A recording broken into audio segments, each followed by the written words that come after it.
So I have a confession to make. Oh no, what did you do? Last night, I did the one thing you are absolutely 100% never supposed to do. You didn't? I was reading this article, totally harmless, and I scrolled down. You clicked show comments. I clicked the button. I know. A rookie mistake. Fine. But it was just carnage. Within like 3 comments, it was just raw, unfiltered rage. And you're staring into the abyss? Exactly. My heart rate is actually going up, and I'm just thinking, who are these people?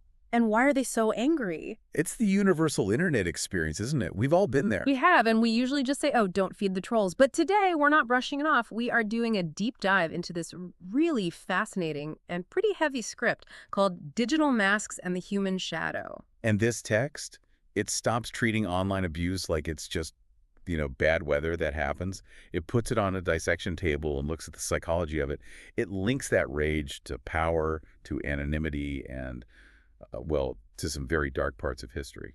Yeah, that historical link is exactly where I want to start because it really, it threw me for a loop. I think most of us assume online hate is just random. A glitch in the system. Right. One jerk in a crowd of good people. Meh. But this source argues that's not it at all. No. The argument here is that hate is never accidental. It's structural.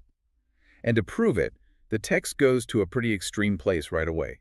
It draws a parallel to World War II. Okay, I have to admit, when I first read that, I kind of recoiled. I thought, are we really comparing a guy being mean on the internet to, the horrors of the 1940s? It sounds like hyperbole. I get it. But you have to look at what specifically is being compared. It's not the outcome. A tweet is not a war crime, obviously. Okay. It's the psychological shift in the average person. That's the key. So unpack that. What's the shift? Well, the text talks about the neighbor paradox. In these European communities before the war, you had the baker, the teacher, the guy next door. Normal people. Just people. You've known them for years. But then the regime changes. And suddenly, that same baker is reporting you to the authorities. The question the text asks is, did they wake up as different human beings? And the answer has to be no, they're the same person. Exactly. They are the same. What changed wasn't the person, it was the permission structure. They were given power, they were given permission, and they were given an opportunity. And that's the internet connection. The argument is that the internet is basically a machine designed to provide those exact 3 things. It is the ultimate opportunity engine.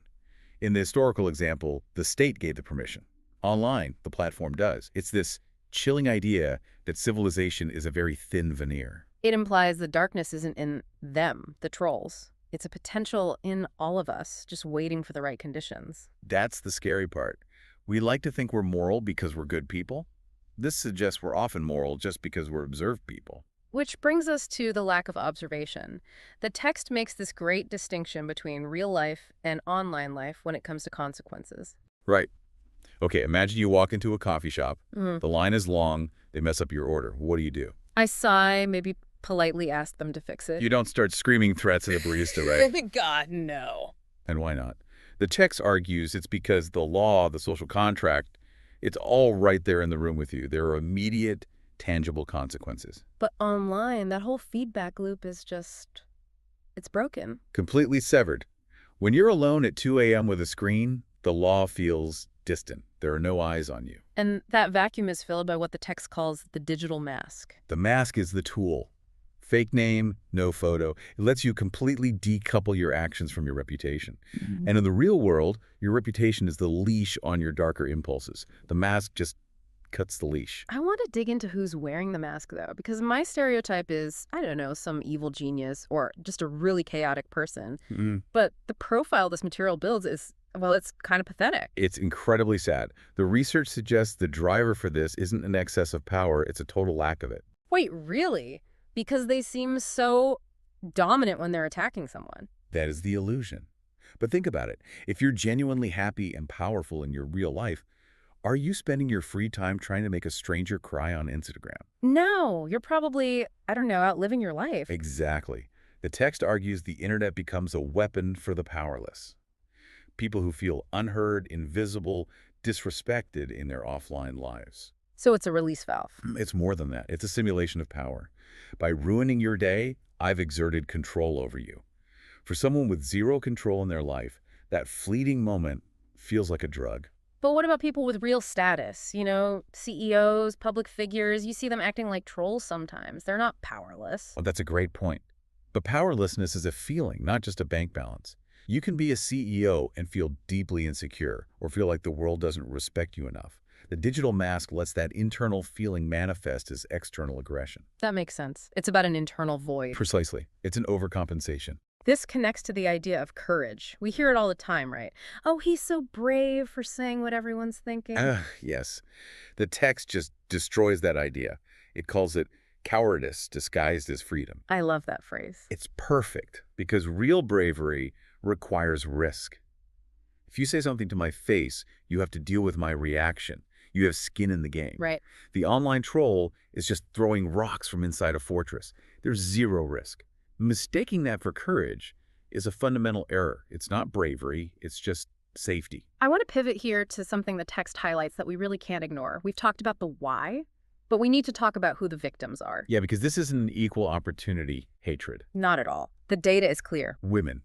Women are disproportionately the targets. And it's not just that people are meaner. Yeah. The nature of the abuse is different, isn't it? Completely. If two men argue online, it usually stays on the topic. You're an idiot. You're wrong. But when a woman speaks up, It almost immediately becomes sexualized, violent, dehumanizing. So why? If we go back to that powerless theory, why does it lead to misogyny? it's that false dominance again. If you're a man who feels small, attacking a woman offers this really archaic shortcut to feeling big. It's a way of role-playing a version of yourself that has authority. So it's not even about what she's saying. Not at all. That's the key distinction the text makes. It's not about intellectual disagreement. It is about control. You see people trying to argue back with facts and data. And it never works. It never works. Because you're playing chess, and they're just trying to flip the board over. Ugh. The goal isn't to win the debate. The goal is to humiliate the target so she stops talking. That's terrifying. It means facts are useless as a defense. Against this specific kind of shadow, yes. The text goes so far as to say that this behavior signals a fundamental lack of humanity. It's heavy. But the research doesn't let the rest of us off the hook either, the bystanders. This is the part that made me squirm. The text argues that silence is complicity. It says, and this is a quote, "Silence becomes approval." I feel that. How often do we just scroll past something horrible? We see an abusive comment and we just keep scrolling. We think, it's not my fight. We all do it, the digital bystander effect. But by doing nothing, we're normalizing it. We're telling the aggressor, this is acceptable here. It's like that coffee shop analogy. If someone started screaming and everyone else just quietly looked at their phones. Then the person screaming owns the place. Exactly. And we make excuses, right? The big one is free speech. I hate what he said, but he has a right to his opinion. The text is very firm on this. It says when the intent is to dehumanize, to silence through fear, that is not an opinion. That's an act of aggression. Hiding behind free speech is a manipulation. So if we zoom out, the internet isn't a separate world. That's the big takeaway. For years, we've treated it like a fantasy land. But this text just shatters that mirror. It says the internet is a reflection.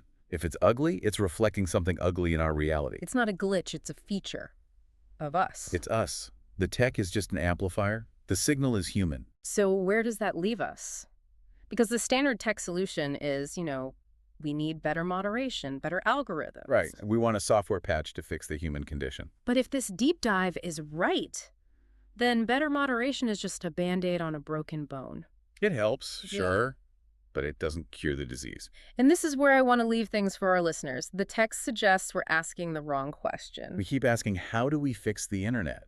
But maybe the real question is, what is so broken in our offline reality that it creates such a desperate need for this false power? That's it. That's the whole thing. If people felt heard and valued in their daily lives, in their jobs, their communities, would they feel this compulsive need to destroy strangers online?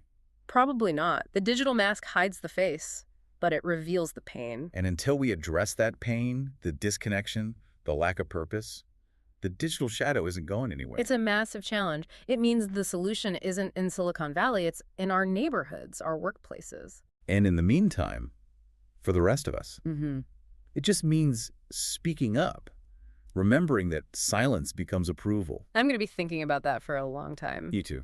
This was a heavy one, but a necessary one. Thanks for going into the dark with me on this. Always. And to everyone listening, Take care of yourselves out there, and maybe, just maybe, don't read the comments today. We'll see you next time.